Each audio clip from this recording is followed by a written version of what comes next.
And hi, Helen. It's lovely to have you join me. It's wonderful to be here. Thank you, Jane. Thanks so much for joining me today. I've been having a look at Nuvo Work, which is your incredible business you have founded, and I'm so impressed with it. And we'll save more information about that till later. But first of all, because this podcast is all about career transitions, let's kick it off with what your early career aspirations were when you were a little girl. Absolutely. And I love this question because I think it's so telling. What we love to do as children is often it reflects such a deep part of what it is that we love as people, even now. So I've actually gone through an exercise recently where I go back and I've thought of what I loved doing at primary school and high school. Um, Speaking, presenting, talking to people definitely came up the top of that list. I don't know that I ever knew quite what to do with it. And this was something that really followed me for a little while in my early career. I knew the things I really enjoyed doing, connecting with people, talking. I loved English, I loved writing, but I didn't know how I would apply that in my career. Hmm. And then what happened? And then I Mhm. got to the end of high school and I thought, well, what am I going to do with these things? And I had these ideas of going um, into a courtroom and speaking with a bunch of people, speaking before a judge. And I thought to myself, look, this is something that I think I could do. This is something I think I could enjoy. And I decided to become a lawyer. Now, I didn't really know what it was like to be a lawyer because at 17, how can we really understand ourselves? How can we really understand the career options that are available to us? And this was a real challenge that I experienced at the time. I did law because I got the grades, I got in, and it seemed like a clear path. Now, that's not to say it's simple, but it was a clear path. You go to uni, you study for X number of years, you go and work in a law firm, and you work your way up to partner. I also did a media degree eventually. And I have to say that was more of an area of interest of mine. It was something I found quite effortless, law being very structured. I really had to learn how to think like a lawyer. But my media degree came a little more naturally. But when it came to exploring jobs in that space, there just wasn't a very clear path. And so I think this was one of the first challenges, and it took me many, many years to overcome. And it's probably something I do still work on, this idea that something that's safe, clear, certain is often easier than something that's uncertain, unknown, unpredictable, even if the safe option requires working long hours, intellectual challenges, like many would say, sort of a legal career brings up for them. Mm. You know, it's so interesting that you are leveraging your skills in writing and presenting and the English language, which is so important in law as well. And I noticed when I was going through your LinkedIn profile, Helen, that you did have the media and communications degree and also, of course, your law degree. And I thought, now, how did that tie in? So it actually does now that I understand communication is part and parcel of who you are and what you're interested in. But you know, when you started in your legal career and you were working in legal practice for a number of years, and then you went over to corporate law, what Mm. prompted that change? Because many lawyers stay in a private practice for many years. And I understand why they would. It is a stable, certain career path. You Mm. sort of know where you're going to go next. Often it's a certain number of years and a certain level of performance. So it's really clearly set out in terms of expectations. For me, it was absolutely not my thing. The structure, the environment, and I was working at a nice law firm. The issue was certainly not the law firm. The issue was it was a mismatch of my natural interests and abilities and what it requires to be a private practice lawyer. And so it was about at that point where I put on the table again, well, do I want to go back into media? It's a little more creative. It's a little more interesting for me. And again, I just couldn't see what the path would look like. I just didn't know enough about the industry. It would have required taking a little bit more risk for me. And so I thought, well, what are my other options given what I've studied in my experience? And I decided to go in-house because it's more strategic. I get to work closely with different parts of the business, so it's less siloed. I could apply more of my creative thinking of interpersonal skills, embedded into the business. Mm. And so I was just very lucky to have this opportunity come up where in the private practice I was working at, one of our large global clients needed a secondee. And I remember I was quite afraid at the time, but I went up to the partner and I said, I'll do it. I like this job, but I would love to give it a go. And that really was my moment where I started on track to a career I really, really enjoyed. So I was lucky enough to get that secondment. From there, I was really lucky enough to get my first junior role in a media technology company. So Mhm. some of that sort of media training was relevant to me getting that job as well. And that's a great example of how sometimes you don't know how your education or experience is going to help you sort of on the path to what you love. But it did for me then. And as soon as and this was Yahoo, and as soon as I got in there, I was a junior in the team, and I absolutely loved it. It was a wonderful team, wonderful environment, interesting work. And that was really the beginning of getting into a legal career that was more aligned with my natural interests and abilities. Mm. Well, it's fascinating, really, because that secondment was with Microsoft, which would have been so interesting. And then that opened up another door to Yahoo and getting into media, and that ties in very nicely. I always find it fascinating how people don't always realize the transferable skills too, because when you get into a legal career, there's a lot of there's sunk cost in there. And if you think, if I want to make a career change after all those years of study and dedication, it can cause quite a lot of anxiety. Like, what else can I possibly do when I'm already so highly qualified in this area? So making one change at a time is a really sensible way to do it, isn't it? And also, so as senior legal counsel at Yahoo and Yahoo New Zealand, Yahoo 7, yes, then you transitioned over to Uber, which would have been so interesting. Amazing. It was Mm. incredible. It was Mhm. such an incredible role. It was really working with people operating in their sort of the top of their game across all parts of the business. Incredible opportunity. As a relatively junior lawyer, I had a few years experience under my belt by that point, but thrown into the deep end, worked on really high stakes, interesting work. It was an organization where the business really valued the legal and regulatory function, where we had a lot of autonomy. Wonderful job. Yeah. Very, very fast paced. So, it wasn't without its challenges in terms of, keeping up and learning how to operate at a different level. Mm. Now, I'm just going to fast track a little bit because from Uber, you moved to New Zealand Airways, and then from New Zealand Airways to Lawview, and each time required a transition, and it would have required some marketing and a bit of an epiphany each time as to why you would make a change. What prompted your change within law to a different firm each time? Jane, my decision to go to Airways was Mm. not a professional one. It was a personal one. So, Aha. my partner at the time lived in New Zealand, and I didn't really have an interest to move here, but life brought me here, I guess you could say. Now, I knew at the time that it wasn't going to be the best market to get a global technology role.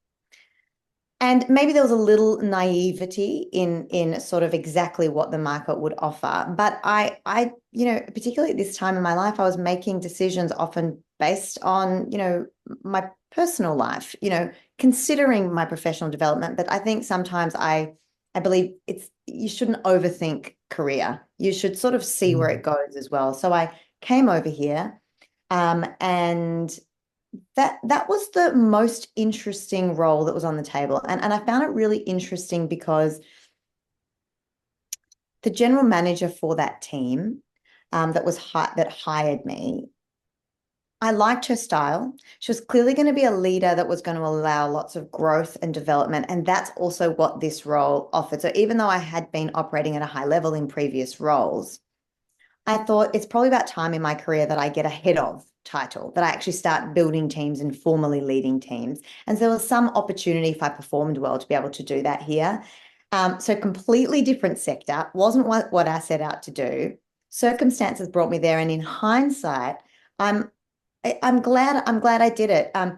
Very highly regulated, you know, quite technically challenging to join an industry like this, and some of the legal issues that came up were very different to what I experienced in the past. So lots of learning for me. I got to build a team.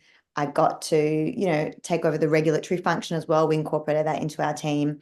So I wouldn't say the environment was something that I was seeking. It was very corporate. It was state-owned enterprise, but I'm really glad that I got the experience that I did.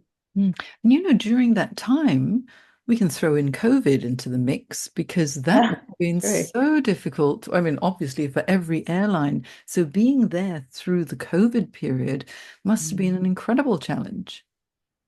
It definitely was. And I think as a team, we really rose to the occasion. We had a wonderful team. We actually won New Zealand in-house team of Mm. the year for that sort of pandemic period. And I think for me, that was just a testament to how we collectively got together and just got through what was one of the most challenging, well, the most challenging periods in airspace history, really. So yeah, again,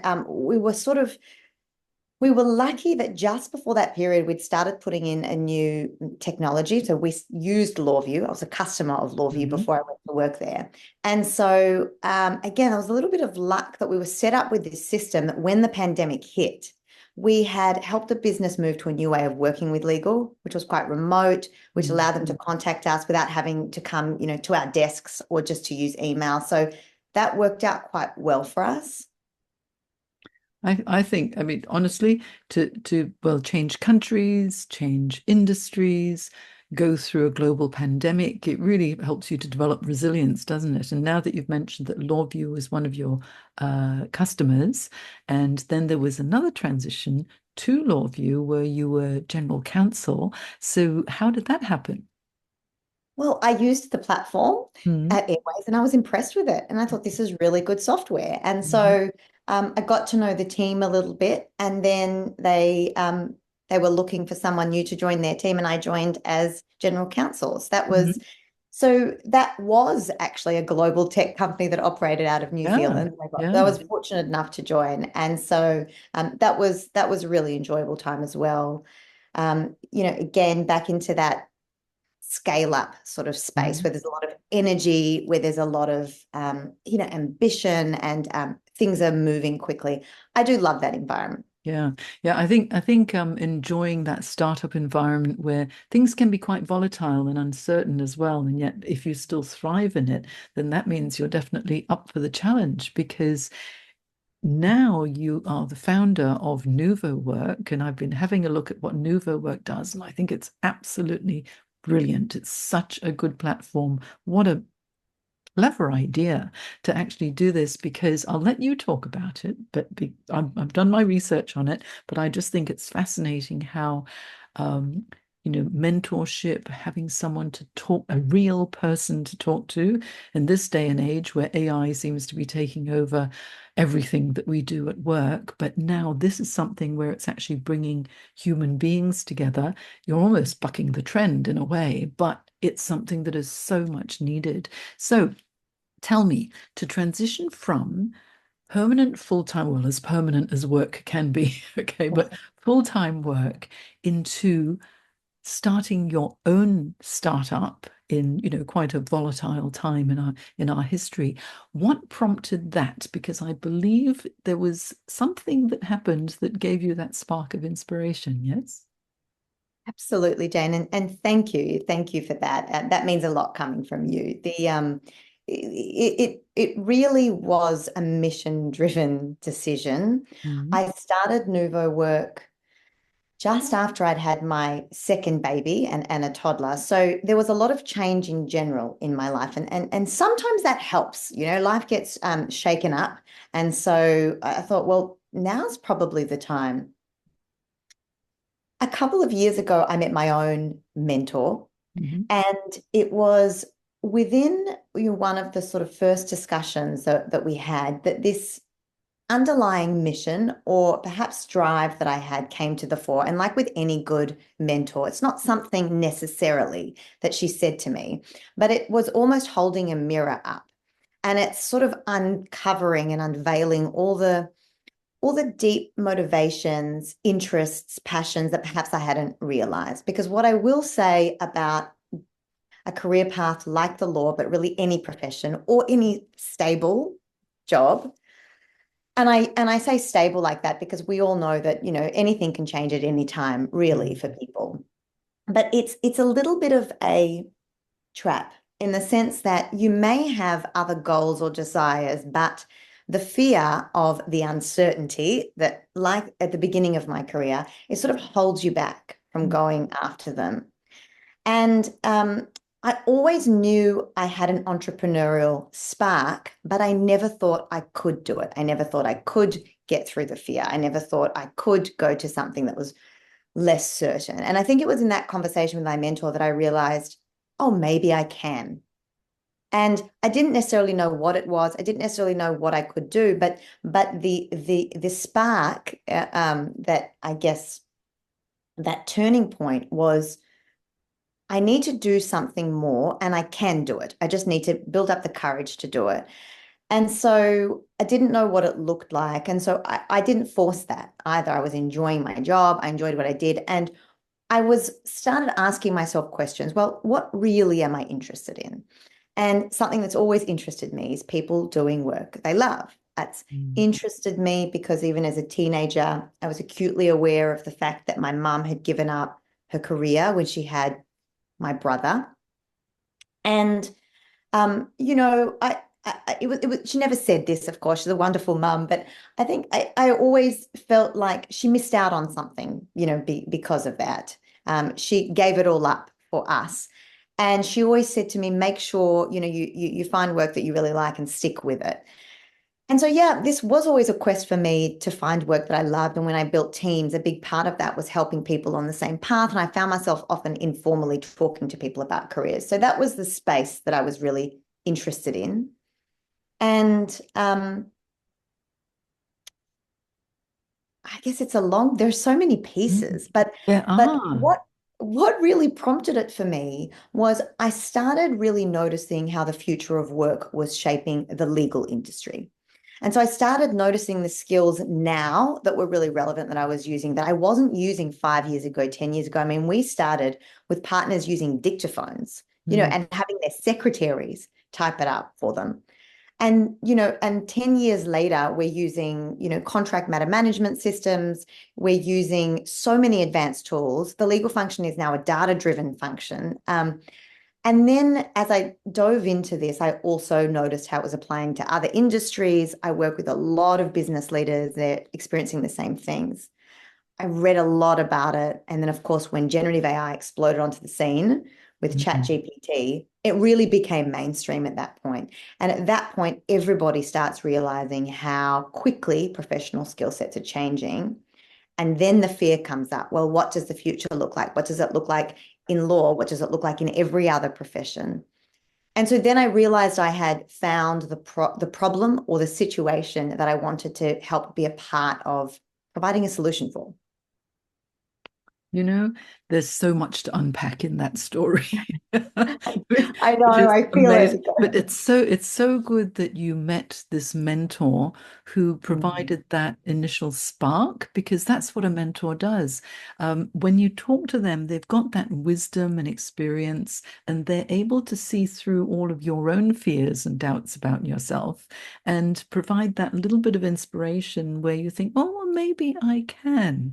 Maybe I'll just explore a little bit further. And it sounds like your mentor did that for you because they gave you that self-belief that, you've got to give it a go now.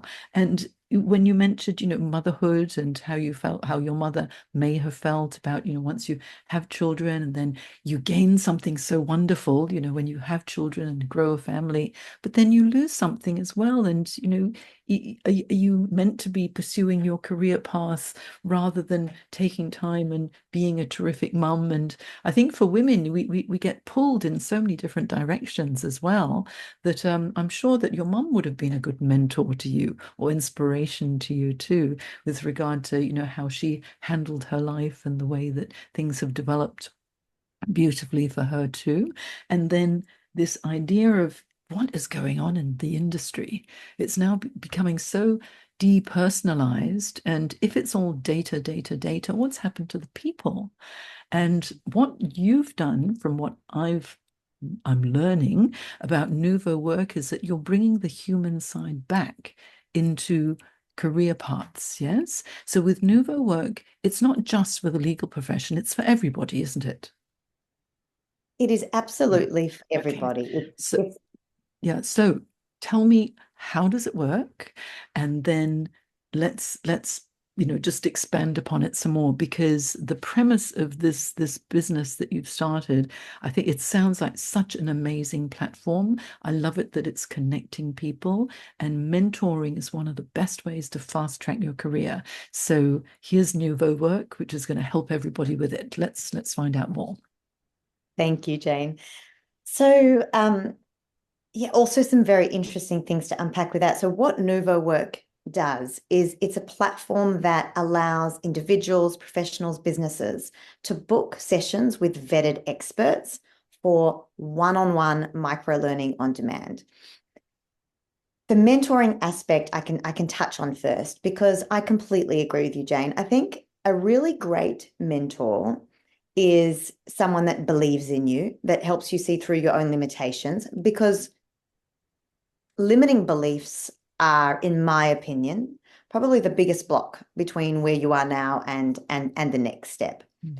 A good mentor is often also, and you can have a panel of mentors in your sphere as well, and for some people that works, but it's often also someone who has the expertise that you want, whatever that might be, whatever format that might be in. Um, I think or they have the skills that you would like to develop, alongside being really great at holding up that mirror.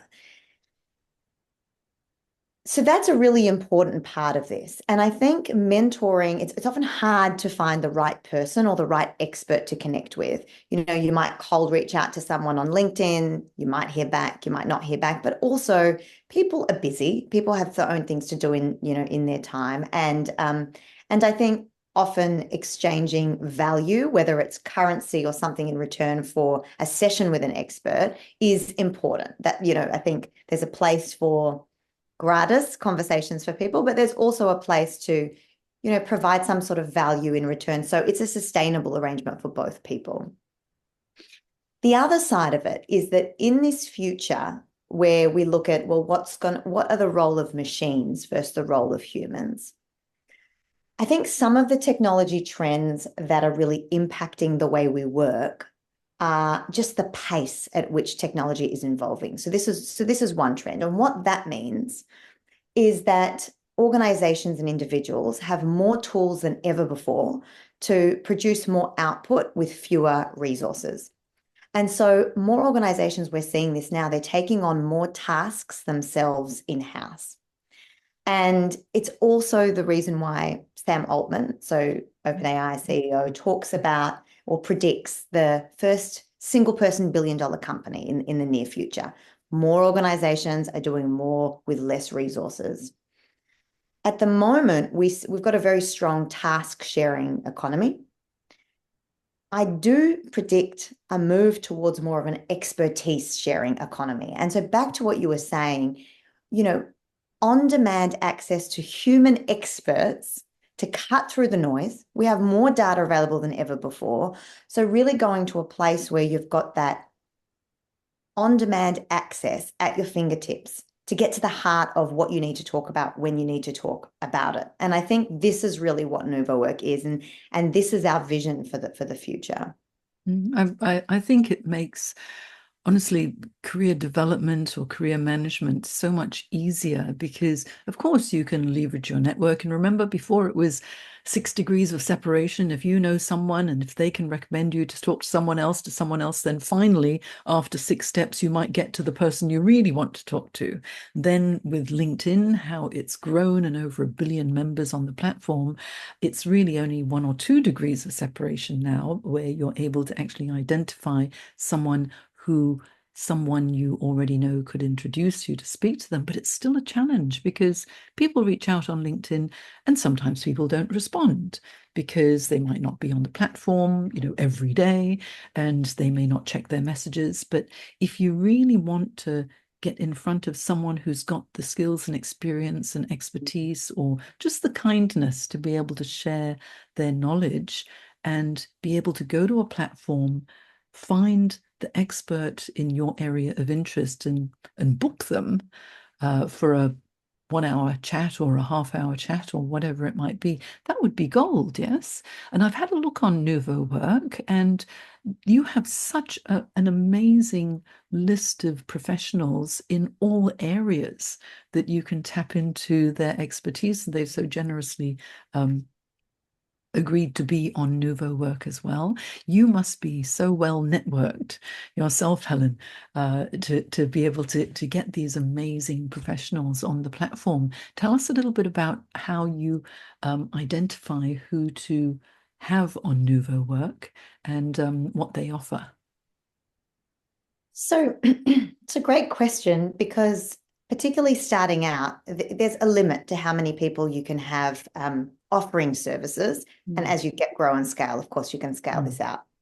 And so what I wanted was a group that was diverse enough to get a sense of who people were really interested in talking to, and giving people the option to select someone that really was useful to the skill set they were trying to develop. But at the same time, there was a unifying theme. And for me, that unifying theme is that future focused technology. So tech sector, people that have experience in that sector, people that have experience with future focused tools like AI, across that sort of diverse range of topics, I guess. So you might have a CEO, or you might have a CTO or a marketing expert. So there is a unifying thread, with enough diversity to really make it useful to mm, our audience. mm. And is the plan as the business scales to have experts in every sector? I would like Mm, to do that. I think part of co-creating a platform like this so it's really useful for users is to really be open to the feedback that we're getting given and see who people really want to talk to. So that will be a driving factor in terms of which way exactly we expand. But absolutely the intention for now will be to scale and grow and bring on more people with a variety of backgrounds. Yeah. I think this really has legs because I mean, within the tech sector, yes, of course, the people need to have that guidance or someone who can just give them a few ideas because of the rapidly evolving nature of that particular sector. But in all sectors, people who, I'm thinking, within the not-for-profit sector, for example, one of my past clients, she transitioned from market research and she felt that it wasn't quite inspiring enough for her. She changed country, didn't have a network. I coached her and she transitioned into the not-for-profit sector, had a stellar career for about 12 years, and now is also a coach. And we stay in contact and we collaborate. But it's like that early spark gave her a certain direction, and then now she wants to do similar things with regard to coaching and mentoring and helping as well.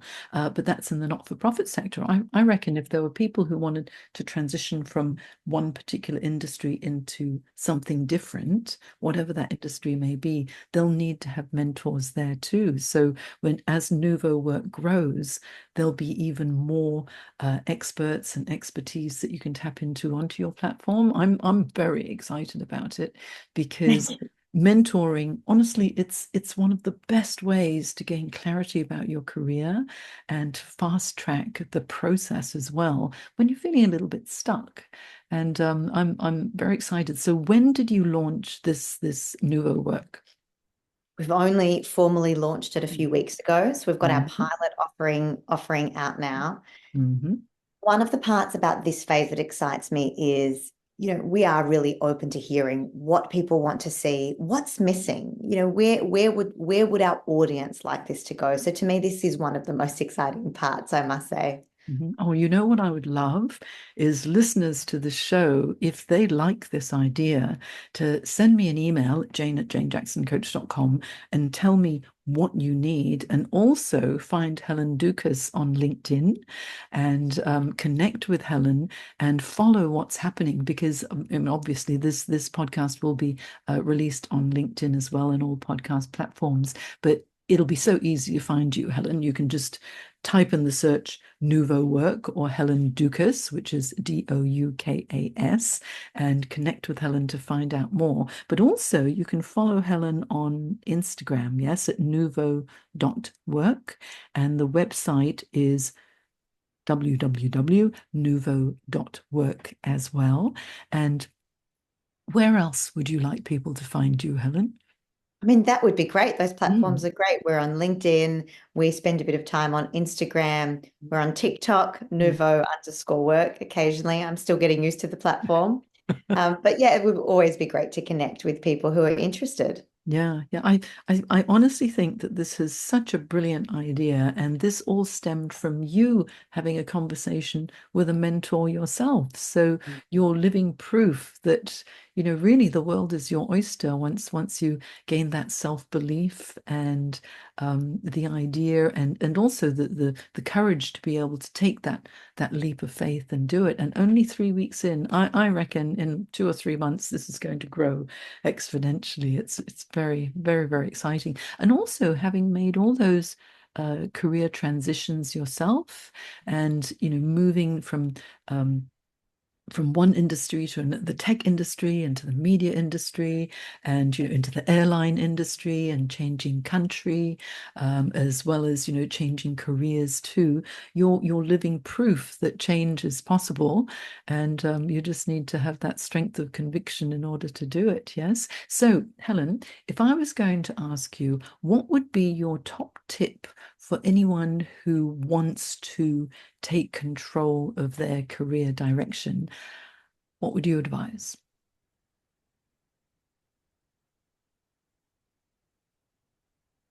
It is an internal pursuit, Mm, but it would be once you're very clear on where it is you want to go, because clarity is key, mm, then you need to really figure out those limiting beliefs that are in the way of you and that dream. And it might sound cliche, and there's a lot of action that you need to take, and you definitely need to do the work. But if you haven't cleared the path for yourself to get there, no matter how much work you do, you'll just end up spinning wheels. You'll find yourself, making the same mistakes over again. And so there was certainly for me a lot of work to really actually get the courage together to leave a stable and secure job. And it's something I still work through. There are days where I still am working through it, and just reminding myself why I'm doing it. So I would say that particularly whenever you're making any transition, but particularly big transitions, it's what are the fears that are giving me the excuses that are holding me back from getting there? mm, mm. Because usually people think, oh, if I do this, what am I going to lose? But then maybe if you flip it and you think, if I do this, what will I gain as well? Because there are two sides of the coin, and that's really valuable advice. Thank you so much, Helen. Thank you so much, Jane. It's been an absolute pleasure. Thank you so much for having me.